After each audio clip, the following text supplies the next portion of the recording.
Queridos amigos, sejam bem-vindos ao canal Videira Espírita. Meu nome é Cristina Brito e este é o programa Escuta que aí vem história.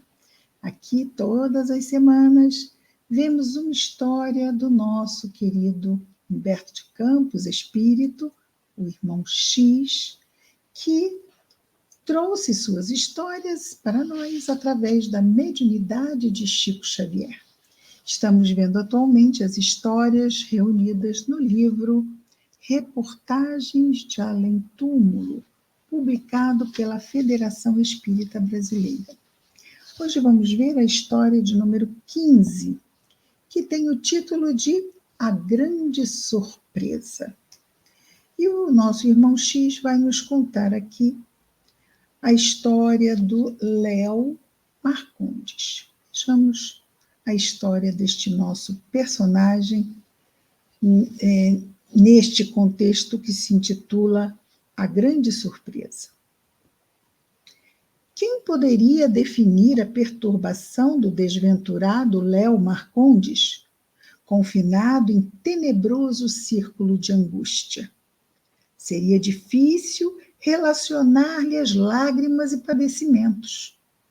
Comerciante abastado, comerciante rico, no Rio de Janeiro, nos últimos anos do século XIX, não pudera furtar-se ao portal escuro do suicídio.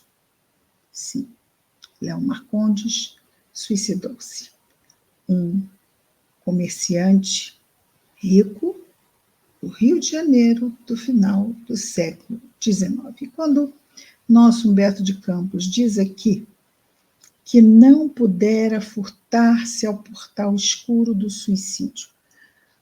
Não é que ele não pudera se furtar ao suicídio, mas não pudera se furtar ao portal escuro do suicídio, porque quem se suicida passa necessariamente por esse portal escuro, certo? É disso que não podemos nos furtar, não vamos dizer nós, mas aqueles nossos irmãos ainda infelizes. E precisamos ter cuidado, porque, claro, qualquer um de nós, se estivermos invigilantes e entrarmos por certos caminhos realmente trevosos, mentalmente, emocionalmente falando, sempre existe este risco. Por quê? Porque ainda somos espíritos imperfeitos. Portanto, precisamos estar vigilantes e buscando sempre a oração. Mas vejamos o contexto, como isso foi chegar neste ponto. Temperamento fogoso e personalista, nunca se acomodara ao benefício da fé religiosa. E hoje estudos já provam que a fé religiosa, essa religiosidade e espiritualidade é um fator de proteção com relação ao suicídio, não é? Entre outros tantos. Então, existem fatores de risco e existem fatores de proteção. Então, ter-se uma fé, uma espiritualidade, uma religiosidade, uma religião é religiosidade, espiritualidade é um fator de proteção. Temperamento fogoso e personalista nunca se acomodara ao benefício da fé religiosa e, atirando-se às teorias do materialismo demolidor, dera-se aos mais estranhos distúrbios ideológicos. Sim, porque eu começo a ter ideias outras decorrentes, não é? Um erro numa ideia que acaba levando a análises errôneas que decorrem daquela e conclusões errôneas decorrentes das análises. É isso. Como quem se perde na sombra, caminhando a esmo pela noite adentro, ou seja, perdido. Sempre fizera questão de espalhar os princípios dissolventes, ou seja, aquelas ideias de que morremos e viramos pó. Simples assim, que são as ideias materialistas, não é? Em casa, na rua, nos cafés, tornara-se proverbial sua atitude iconoclasta e desrespeitosa. Iconoclasta é aquele que rejeita as imagens, o culto a imagens religiosas. A rejeição ao culto de imagens religiosas, que muitas religiões professam, esse tipo de manifestação da sua fé, chama-se iconoclasta a pessoa que tem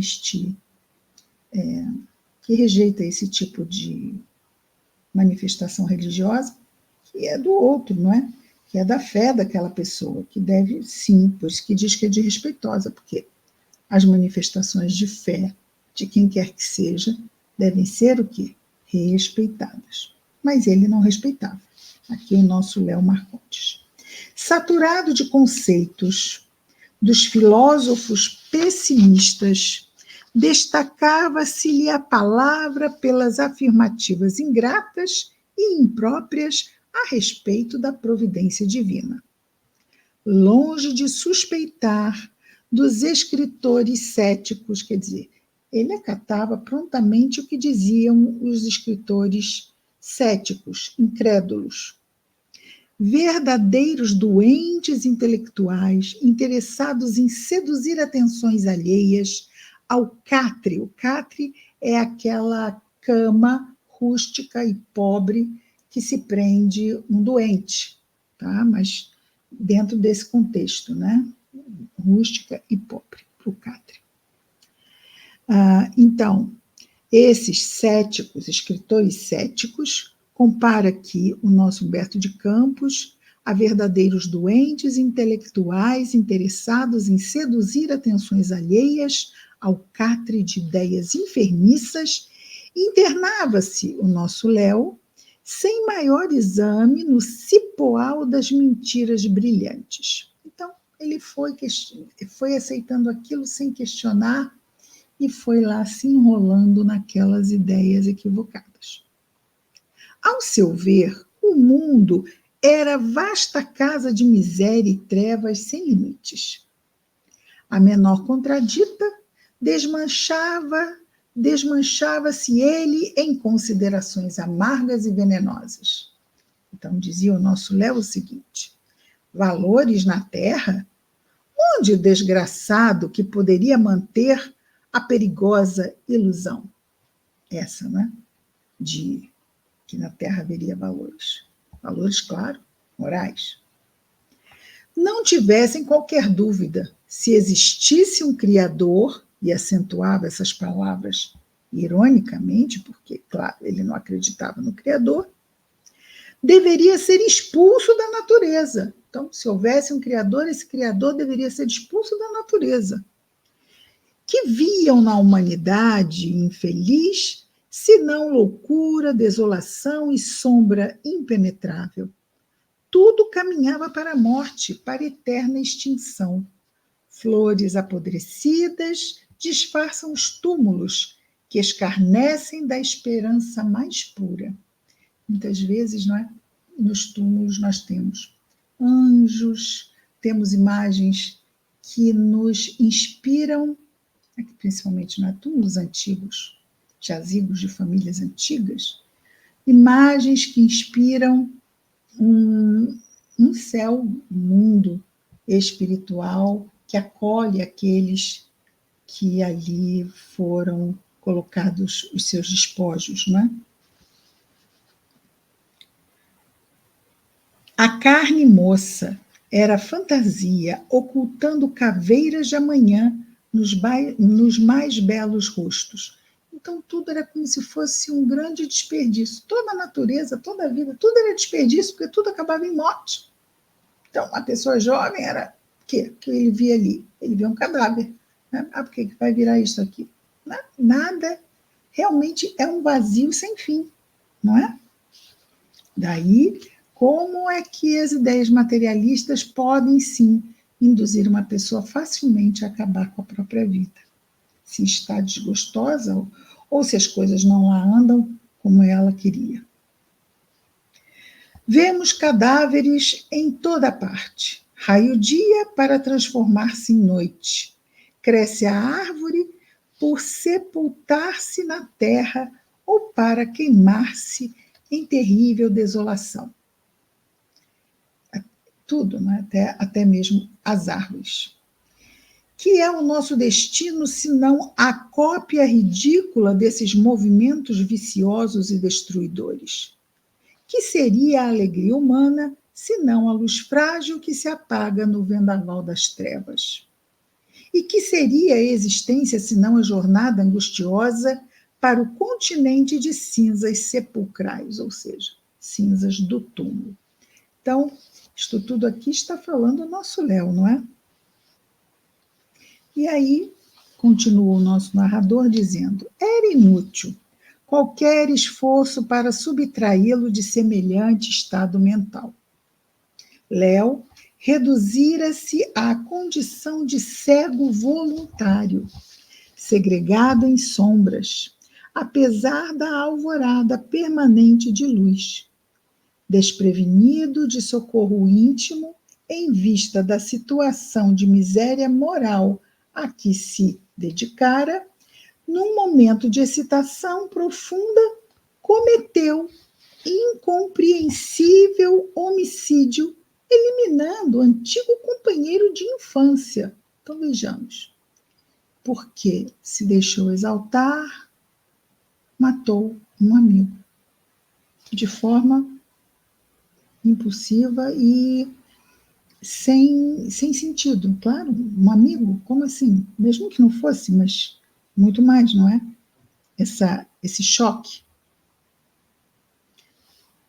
Dominado de cegueira fatal, não resistiu ao remorso e suicidou-se pouco tempo depois. Então, o suicídio de Léo foi em decorrência a um crime que ele cometeu e do qual ele carregou enorme remorso.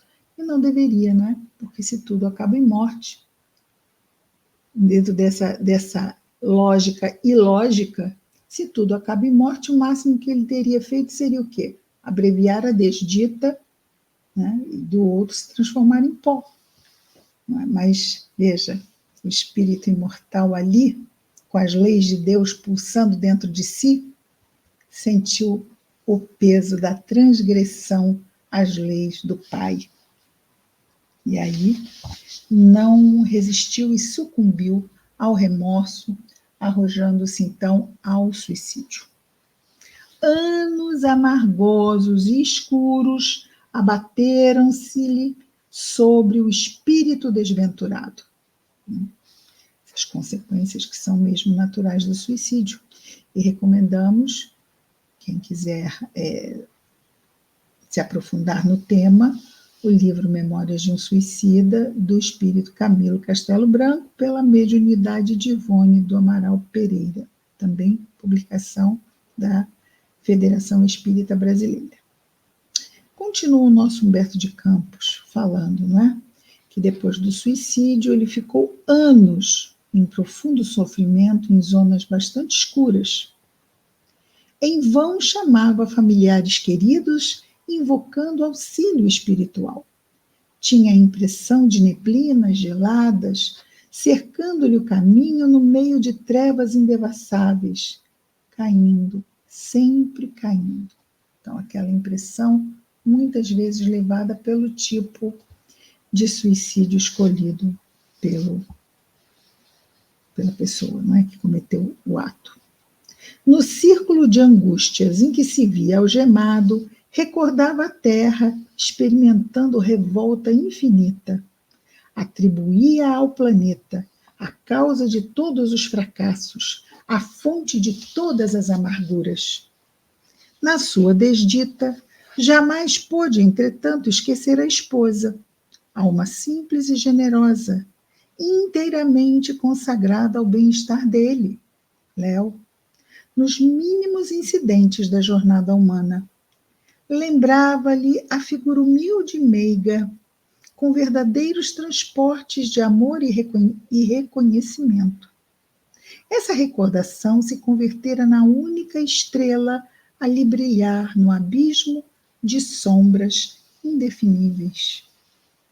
Mais de 50 anos decorreram de padecimentos incalculáveis. Então, temos ideia de que Léo era medianamente jovem ainda quando praticou o suicídio.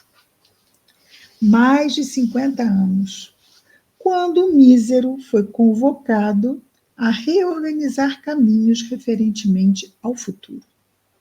Enfrentando o sábio instrutor que o atendia afetuoso, o infeliz exclamava angustiado: conscientemente, devo dizer que nunca fui homem perverso. A terra, todavia, deprimiu-me e inutilizou minhas forças, com fatalidades tremendas e paisagens tenebrosas. Cala-te, amigo, observou a entidade generosa. A queixa no serviço divino nem sempre será rogativa honesta. Por vezes, não passa de manifestação de revolta ou indolência de nossa escassa compreensão do dever sagrado. Aqui estou para atender-te à face do futuro. Abomino a terra, soluçou o desventurado. Esclarece teus propósitos quanto às oportunidades futuras. Não nos percamos em lamentos ou palavras ociosas. Então, está lá o amigo espiritual colocando na faixa necessária mental para que se possa fazer realmente atos e planos produtivos. Após meditar longos minutos, Léo interrogou hesitante: magnânimo instrutor, poderei reencontrar a inesquecível companheira de luta? Por que não? Deus nunca nos fechou a porta da bondade infinita. Oh, concedei-me a possibilidade de procurá-la no paraíso, que terá merecido pela imensa virtude.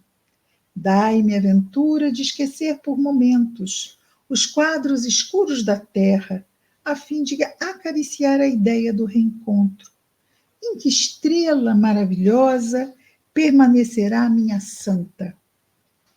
E aqui, claro, depois de toda essa experiência de 50 anos, o nosso Léo percebeu que sim, havia vida depois da morte. E sabia que, embora ele tivesse estado muito tempo em zonas trevosas, pelas suas naturais escolhas, embora, como ele mesmo disse, nunca tivesse sido perverso, ele imaginava que a sua esposa estaria no céu. E pede para ser levado até ela, não é? O venerável orientador explicou-lhe com muita calma, mas com clareza. Tua companheira se encontra numa escola de esperança. Isso é bastante interessante. Numa escola de esperança. Vejamos a psicologia do mentor, não é? Ele vai começar a atrair Léo para a ideia, porque ele rejeitava a Terra, rejeitava a ideia de voltar à Terra. Colocava na Terra toda o planeta, não é? Aqui a crosta, todas as causas das suas mazelas. Então, ele querer reencontrar a esposa, não disse o mentor que ela estava reencarnada. Começou a dizer-lhe que a esposa estava numa escola de esperança. Informai-me relativamente às grandezas dessa paragem sublime. Poderei penetrar-lhe as estradas formosas?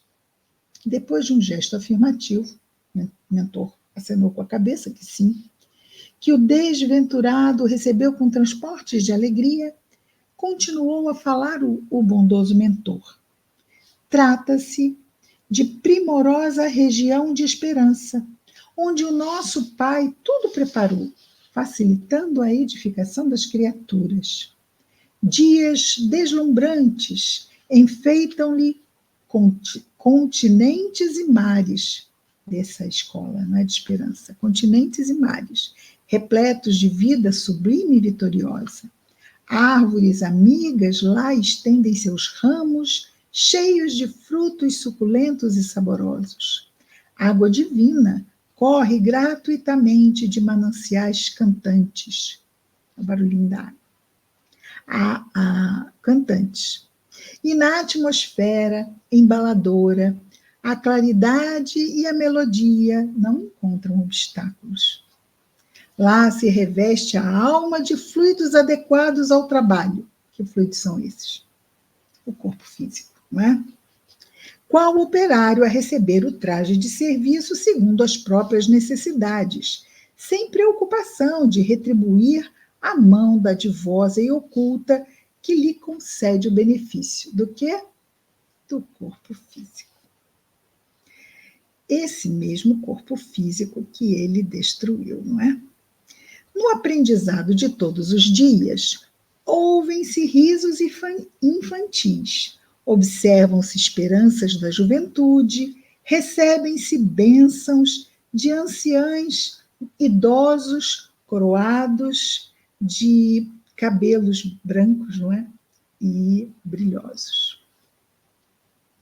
São manifestações sagradas, é que ele colocou o quê? Toda a encarnação, não é? Passando pela infância, pela juventude, idade adulta até a velhice. São manifestações sagradas de companheiros que ali permanecem, prosseguindo na grande jornada para Deus, cada qual representando nota de amor e trabalho no cântico universal. Em razão da pausa mais ou menos longa que o mentor impusera nas considerações, nosso Léo Marcondes, encantado com tudo que ouvia, solicitou a demonstrar novo brilho nos olhos. Falai ainda desse local, desse plano maravilhoso. Então ele queria ouvir mais de um local falado de outra forma. Então vejamos, era a mesma crosta, que ele tinha uma perspectiva e o mentor lhe traz uma nova perspectiva e ele se encanta com ela. Então o benfeitor continuou, já que ele pediu. As noites nessa esfera são cariciosas estações destinadas à prece e ao repouso. Astros luminosos povoam o céu, chamando os espíritos a meditações divinas. Constelações fulgurantes passam no infinito em sublime silêncio. Luzes brandas dão novo colorido às paisagens. Ainda há por lá pobres e sofredores, pois que se trata de uma escola de esperança. Ninguém, contudo, está abandonado por Deus, que manda distribuir as lições segundo a necessidade dos filhos bem-amados. Tudo ali é promessa de vida, caminhos de realização, oportunidades sacrossantas. Benfeitor inesquecível, já em lágrimas o nosso Léo, poderei ao menos visitar esse plano divino?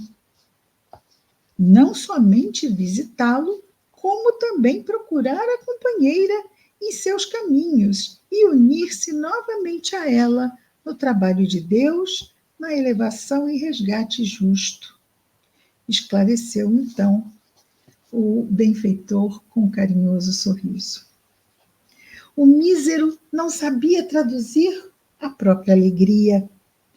Tomando-lhe a sua mão direita, o amigo espiritual guiou-o carinhosamente através de sombras e abismos, a região onde ele estava, não é? Daí a algum tempo, divisavam larga esfera que, embora sem claridade própria, se movimentava num oceano de luz. A essa altura, Marcondes prorrompeu em gritos de alegria. Salve, planeta celeste, santuário de vida, celeiro das bênçãos de Deus. Definiste com sabedoria, disse o mentor.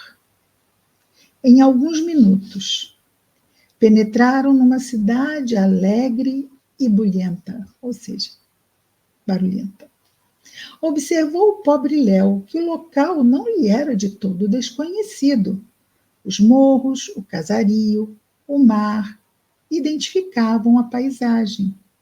Desapontado, hesitante, apertou a mão do generoso amigo e indagou: será que estamos na Terra?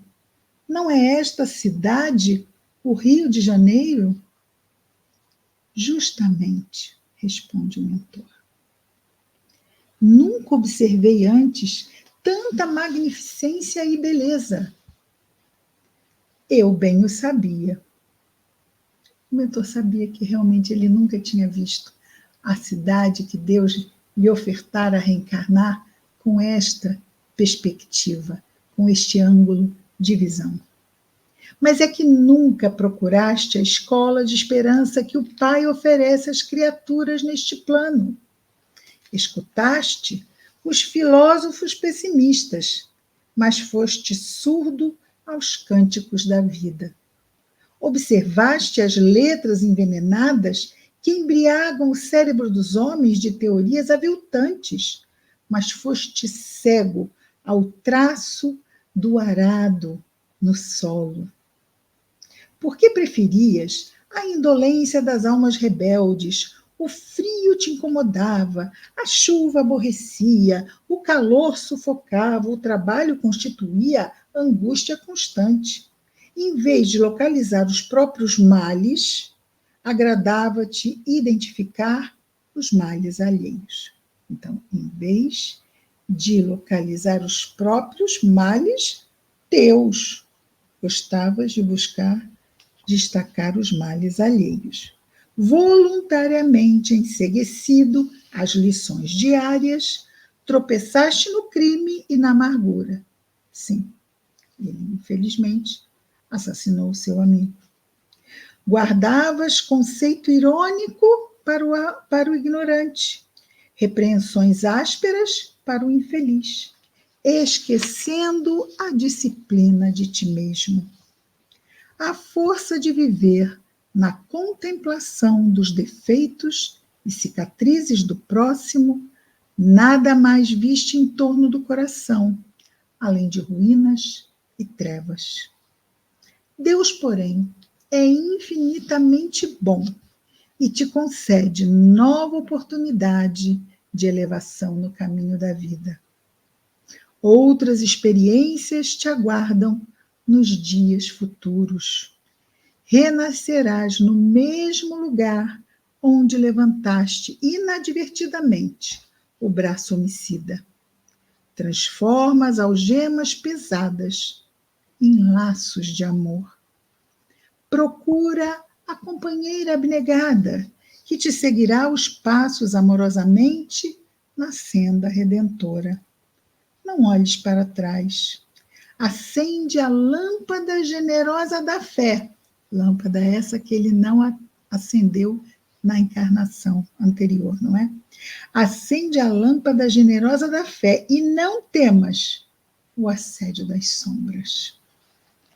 Enquanto o interpelado observava, nosso Léo, reconhecidamente surpreendido e silencioso, o magnânimo instrutor concluiu, batendo-lhe afetuosamente no ombro.